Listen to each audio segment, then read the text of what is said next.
our last concept is consistency, and this is about letting the learners know where to go and what to do the same way every single time. In fact, if you're driving to a new place in a car, even if it's a rental car, you have the same set of expectations when it comes to traffic patterns within the same country. For example, I live in North Carolina, but if I were to go to Maryland or Utah or California, they are still going to have traffic lights that have a red light, a yellow light, and a green light. My expectations are consistent because the directions are going to be consistent. We actually don't like when things are inconsistent. It can be a little frustrating for us. So that consistency can be really helpful because it lets people know where to go. It lets them know what to expect. That can reduce a tremendous amount of mental burden, especially if you're feeling a little unsure or if you are easily distracted.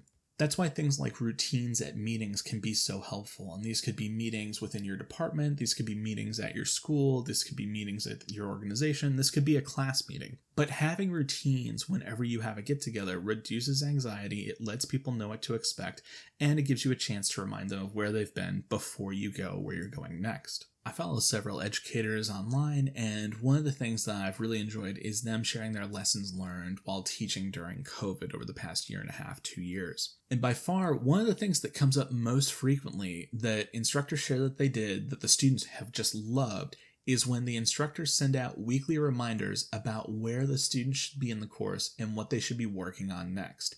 Now, I know some of you may be hearing this and thinking, well, ultimately that's a student's responsibility, and that's technically true. But if we're being compassionate about this and we're trying to offer more clarity for our learners, we can understand that there's a lot going on in the world right now that can be really overwhelming just to exist in general. And ultimately the goal is for our learners to be successful in our course, not for it to be sink or swim. So a simple weekly reminder gets us the things that we want, which is our learners' work turned in on a reasonable amount of time, and it also helps our learners keep on track. What I love most about this is a relatively low effort activity that can pay off quite a bit in the course, and it ultimately helps all of your learners. This is also one of those situations where I would encourage you to seek out those "can I show you something cool" moments.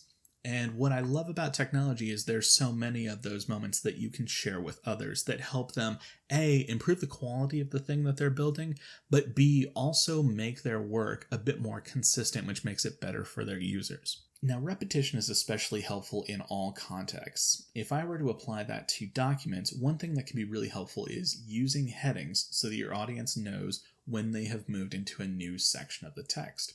And those headings are actually much easier to do than most people think.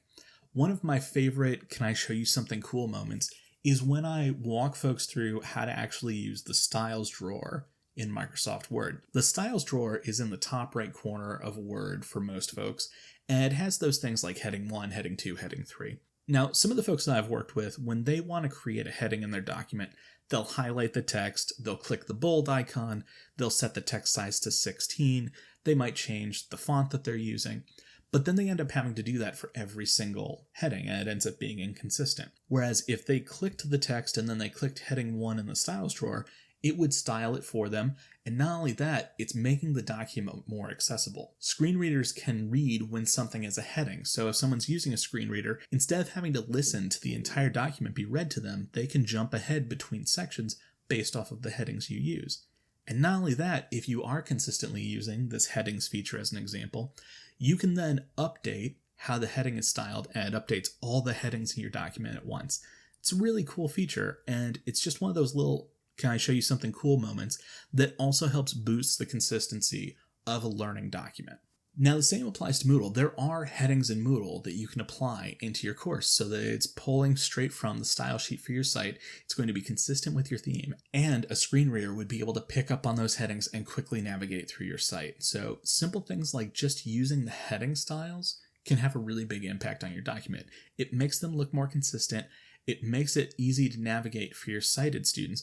But if your students happen to be blind or visually impaired, their screen reader can also jump between sections because you've used those headings. So that consistency just makes things clearer for everyone.